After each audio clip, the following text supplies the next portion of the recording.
সুন্দর করে কথা বলার গুরুত্ব যে কত বেশি, পজিটিভ ওয়েতে কথা বলার গুরুত্ব যে কত বেশি, যারা জানে না তারা সুন্দর করে কথা বলার মর্ম আসলে বুঝবে না। সুন্দর করে কথা বলাটাও একটা আর্ট। আমি একটা উদাহরণ দেই।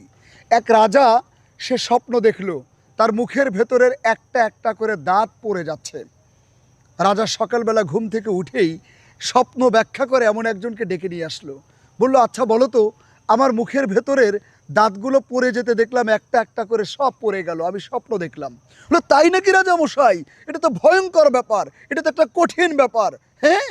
বলে, তাই নাকি? বলে, হ্যাঁ। বলে, তাহলে বলো কি ভয়ঙ্কর? বলে, রাজামশাই, আমার তো মনে হচ্ছে আপনার চোখের সামনে আপনার মা, বাবা, ভাই, বোন, আত্মীয় স্বজন সব মরে যাবে।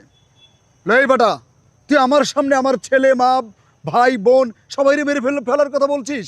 বলে, না, আমার তো তাই মনে হচ্ছে। বলে, এই কে কোথায় আছিস?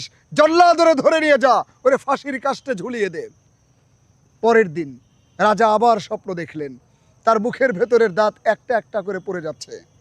তখন রাজা আবার সকালবেলা আরেকজনকে ডেকে বললেন, আচ্ছা আমার স্বপ্নের ব্যাখ্যা করো তো। আমি যে স্বপ্ন দেখলাম আমার মুখের ভেতরের দাঁত একটা একটা করে পড়ে যাচ্ছে। বলে, রাজামশাই, তাই নাকি?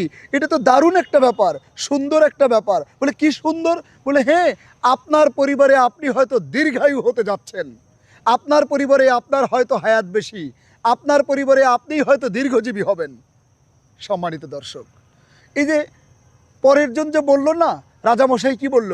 এই, ওরে এক কাজ কর, ওই প্রাসাদটা দিয়ে দে। তার মানে রাজা খুশি হয়ে গেল।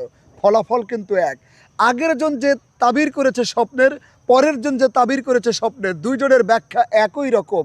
কিন্তু আগের জন বলেছে নেগেটিভ ওয়েতে, পরের জন বলেছে পজিটিভ ওয়েতে।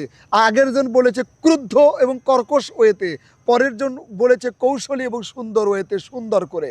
অতএব আগের জন পেল ফাঁসির কাষ্ঠ, আর পরের জন পেল রাজপ্রাসাদ। তাহলে বোঝা গেল, আমি কিন্তু এখানে স্বপ্নের তাবির করা জায়েজ নাকি জায়েজ নয় এই বিষয়ের জন্য বলি নাই।